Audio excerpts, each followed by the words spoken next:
You're aware that the Prime Minister enjoys foreign travel.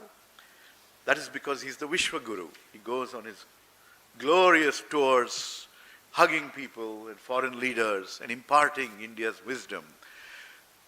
Unfortunately, what you have is a reality where nobody seems to care for India as Vishwa Guru. Possibly, all these foreign trips are nothing more than business development trips for his favorite industrialist. That's another story. You can check it out. But basically, if you think about what has happened, right?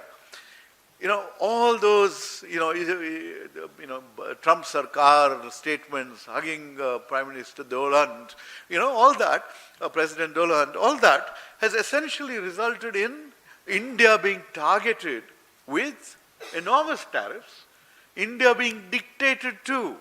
What happens to our sovereignty? What happens to our independence? What happened to our historical relationship with Iran? We slowly, because the Prime Minister did not want to offend the United States, we slowly walked away from Iranian oil. We slowly walked away from our strategic investment in the Chahabahar port. And now, when the Prime Minister wants to secure oil for us from Russia, he has to seek permission from the United States of America. And that is what India has been reduced to. When it comes to protecting our borders, nobody has entered into our borders. Koi gusa nahi hai, as he said.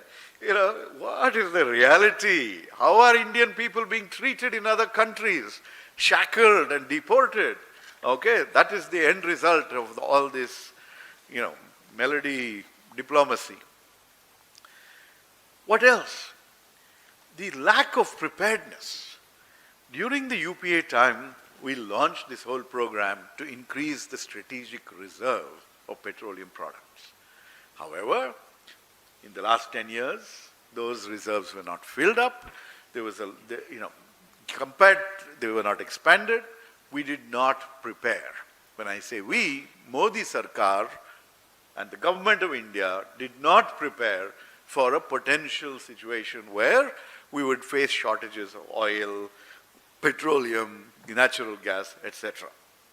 As a result, when the Strait of Hormuz becomes the choke point and 90% of some of our supplies come from there, we are in a situation where we're not able to produce enough urea, we're not able to provide fertilizers to our farmers, and as a result, the farmers get hit doubly.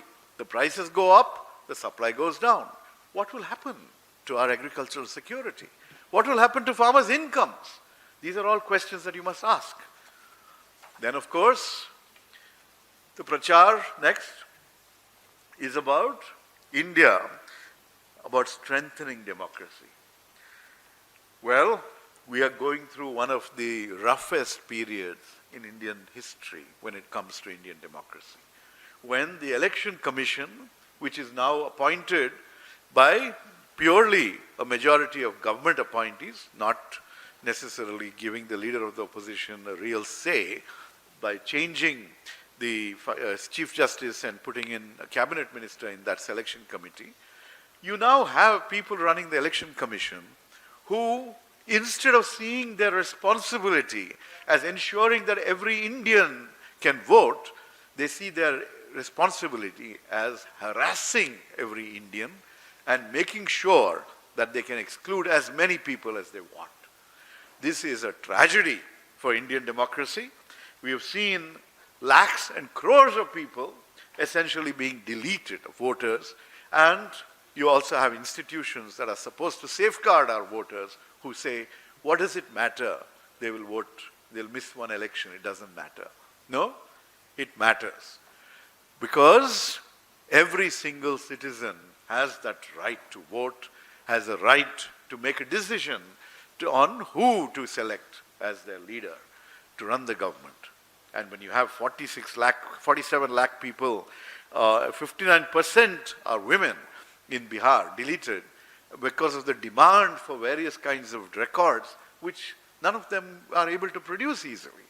You've seen 91 lakh deleted in West Bengal.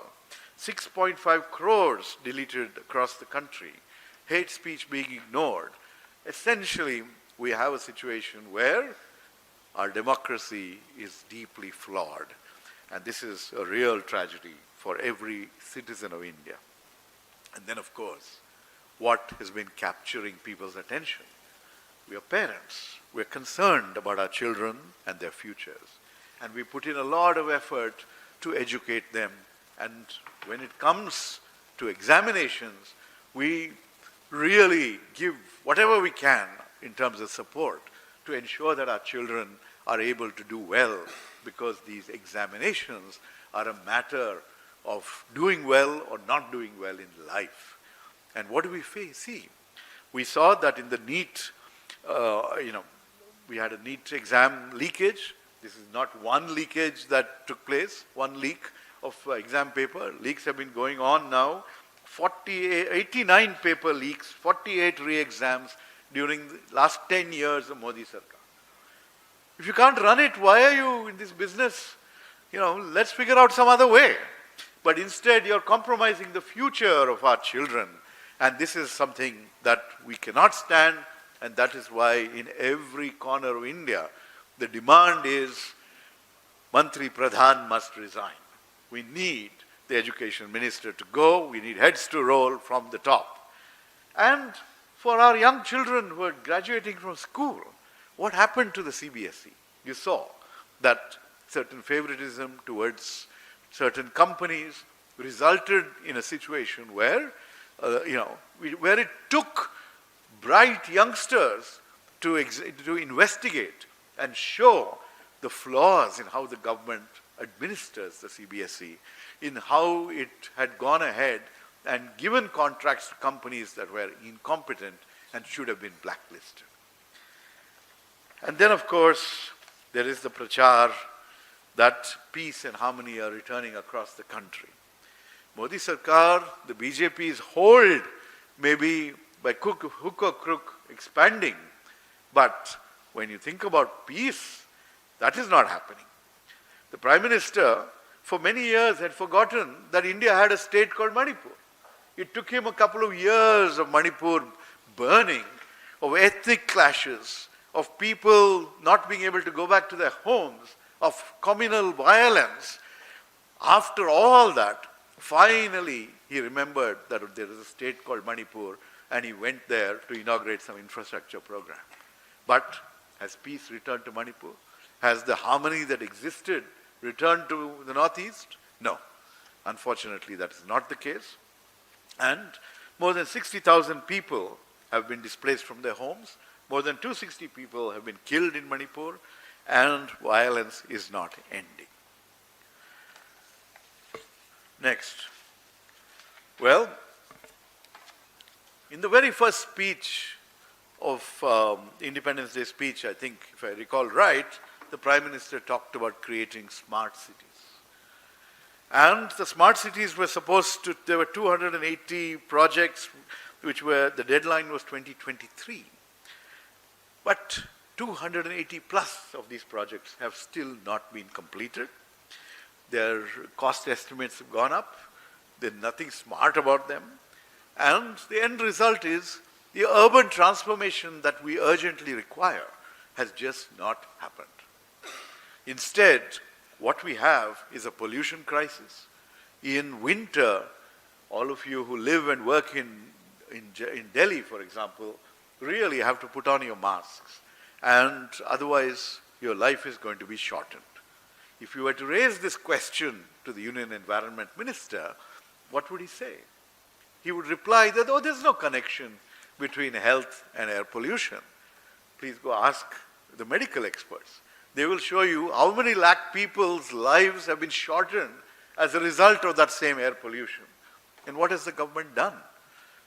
Or its chief minister in this city done?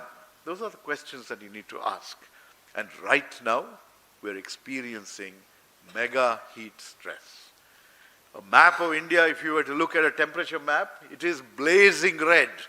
And that is a matter of grave concern, because the human body cannot tolerate temperature, what's called a wet bulb temperature, above a certain point.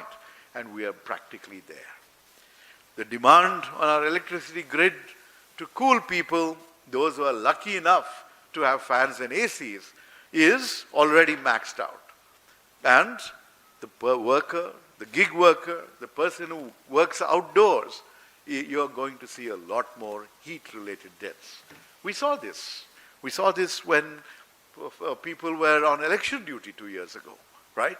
So it's not something, we can say we're strong people, we can deal with the heat, usme kya? But that's not the case. The body cannot deal with it. And why then is the government not doing enough to deal with cooling the country? And the last point out of hundreds of points that we have for you in the detailed document, is about going by train around the country. What is every train traveler's biggest concern? Whether they will reach safely. Why? Because we've had 22,400 lives lost on railway tracks and premises. That's as per NCRB data. What about safety measures? There is a new technology called Kavach. How much of India's railway tracks are covered by Kavach? 2%. So, there have been, just in the last year, there have been 31 consequential train accidents, 2024-25. Does the minister care?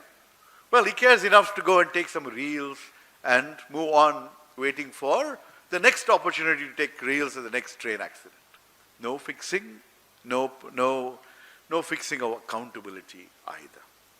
And there's this great scheme called Amrit Bharat Station Scheme. Only 172 out of 1337 stations have been completed. So basically, what we have is just a long record of failure. When you think about some of the wonderful programs that the UPA had brought in, like Manrega, they have shattered that program and brought in this new VB Ramji. And the basic thing is, what was a guaranteed support, income support for the poorest of the poor at their time of distress has now been taken away. That is the essence of Modi Sarkar. Callous, people's death and their hardship, these are just numbers. The government doesn't care. It is continuing its prachar. If you want a detailed expose, there is going to be this particular QR code that's there on the screen as well, and it will lead you to a 76-page document.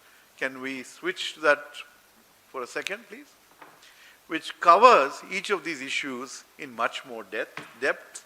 It covers each of these issues with references. That is how the research department operates. If we make a claim that this is the number of deaths or something like that, you will see that there will be, where did we get that information from? You will see a reference, a link that shows you. You can see that in, next page please, you can see, this is 76 pages. At the bottom you can see the references, right? Okay? And this is also not, these are all again headlines only. We have not written essays. If you want to write the detailed story of Modi Sarkar, you will have to have multiple volumes of, for failure in this sector, failure in that sector. If you all want that, we will work on it, and we can have a literary festival devoted to Modi Sarkar's failures in different sectors. Thank you.